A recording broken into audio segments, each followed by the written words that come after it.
Great. Tyler Truce from Coming Soon. It's a pleasure to be speaking to you both. The series is hilarious. And Ken, I was really curious as a comedian yourself, what was it like working with a master of his craft and Mike Myers? And I'm sure there's little things you can pick up on just when it comes to comedy that maybe viewers don't. What makes him so special? I mean, that's the reason why I did it, is just because I would have played any role. I just wanted to work with Mike, and and we are friends. And I've known him for a couple of years, but I was just jumping at this opportunity. And so when he wrote this character for me, I was jumping at that chance. But honestly, I would have played anything he wanted me to do. And he knows I'll just, when he asked me to jump, I'm like, how high? And I just wanted to watch his process. Playing 8 characters, that's the reason why I did it, was just to watch Mike's process. And what I've learned is, well, Debi actually has had an even more like central role in the Pentaverate, and it's just great to hear her interpretation of his process. But just to be immersed in 8 different characters, it's not about comedy. It's just all just an acting exercise. It's about commitment to character, it's about keeping it grounded, commitment to scene work, and then doing it over and over and over again, like, a kind of a rinse, repeat, watching it over and over and over again, and with the same commitment each and every time.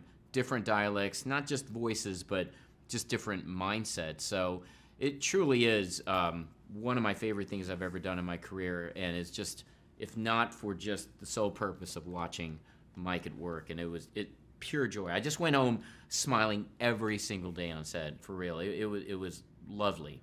Yeah, Debbie, I'd love to hear just what it was like interacting with him doing all these different characters. Well, first of all, when I received the call that Mike was interested in talking to me about it, I was like, "Wow, it's so cool!" Because obviously I'm a fan. I worked with him on "So I Married an Axe Murderer" a million years ago, and I was a little bit nervous because I was playing a character that he was supposed to be playing. He was very generous, and when I got onto the set, watching him do 8 different characters, me walking around this huge, like Star Trek kind of table in this big room on a soundstage, watching every time he would change characters, different prosthetic, different variations on improvisation, new jokes, passing on information to Ken, to Keegan, to me. Oh, I want you to now I've cut this line. I want you to put this scene in. Like, his mind is always working, always thinking, even when he's like in character. And he stays in character, by the way. He stays, like, he'll speak with Lord Ludington's accent all day long. So you're wondering who you're going to get on that day. But he's so generous and so lovely. He wanted just obviously the best for the project, but I felt I was just honored to be there because I normally do I do film and television, but I do drama, comedy, and some improv. But working with these guys who are masters at stand-up and sketch comedy, and Mike, who's like, the god of it all, we're just like, whoa. So for me, I jumped into a genre and then into an alternate universe, where I have to kind of keep it real and believe everything that I'm saying, and also do the research, because all of it's kind of real anyway, like in theory and conceptually, humanity, existence, the future, secret societies. I mean, all this hypothetically exists, right? So to keep it real, and working with Mike was just like, it was a lot of fun, because you just like, it was like 3 months of playing, of an exercise, and working with brilliant talent, which extended to the director, to the set design, the green screen, the special effects, the actors that stood in the background in gladiator uniforms or crazy outfits. It was a very physical performance for all of us. We had to do a lot physically. It all went really fast, and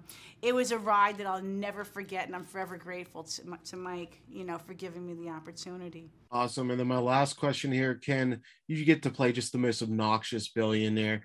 It's always great when you have a lot of nuance, but you get to go so over the top. How fun is that?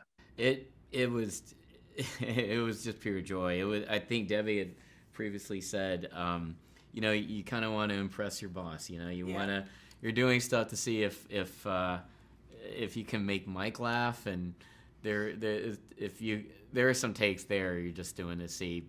Like, I'm just doing it for me and just to see if I could just make... get away with it. Yeah. And he did, by the way. If I could just make Mike laugh, and that... It's pure joy, and it's heaven when you can get to it. And what I love about Mike's process, like, if there is a good scene, I've seen multiple times with you, I've never experienced it on set, just burst out into applause after a great take.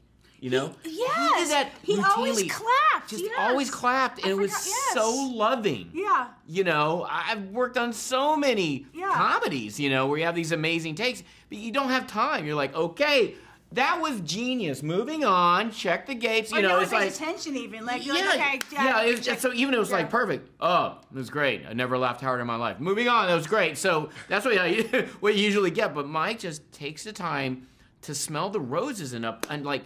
You really just, he set the tone the whole time. It was just, it really honestly was like being in this summer conservatory in London where we filmed. I want to go back to that school. I do. I want to go back to that school. Yeah, yeah. Awesome. It turned out great. It's clear you guys had a blast. Thank you for your time. Thank you, brother. Thank you so much.